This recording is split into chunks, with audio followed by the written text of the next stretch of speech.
Hi, my name is Ashish and I welcome you back to the second part series of the video series that we are working on, in which we are deploying a node.js web app on AWS. So let me just log back onto the portal and take it from where we left in the last section. All right, my environment is up and ready. Remember, we were on this step, launch an elastic beanstalk environment.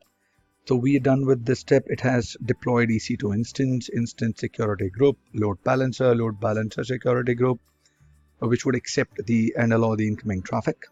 It has created auto scaling group, Amazon S3 bucket, CloudWatch alarms, cloud formation stack, domain name. So now we'll add permissions to the environment instances. So application runs on more than one EC2 instance behind the load balancer, serving HTTP request from the internet. So when it would receive a request that requires it to use AWS services, the application have to have the permission, right? So we'll have to go on to the roles page. It is under service IAM. So if you're not sure, go into service section, click on type in IAM, click on it, and you will see this window. Perfect.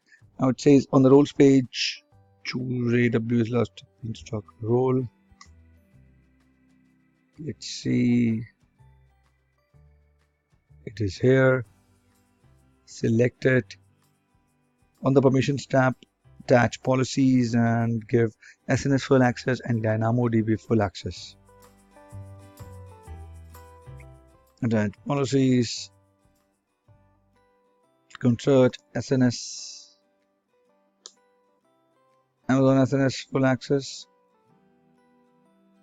and DynamoDB full access.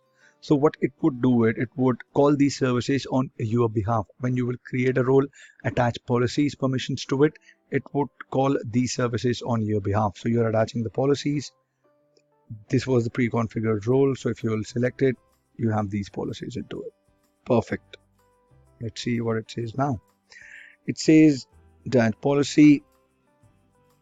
Perfect. So this was the second part that we wanted to cover, in which we created the roles page, and we, on the pre-configured elastic beanstalk role, we have attached policies, and we have this role now. Our role name is AWS elastic beanstalk EC2 role, which has these two policies. Perfect. Now we will proceed further and would do the third step. So if you have any questions so far, don't forget to mention in your feedback. Don't forget to subscribe to this channel. Share these videos if you want. Is there any topic on which you want me to make videos? Please let me know. I will try to do that, and I'll see you in the next video. Thank you for watching.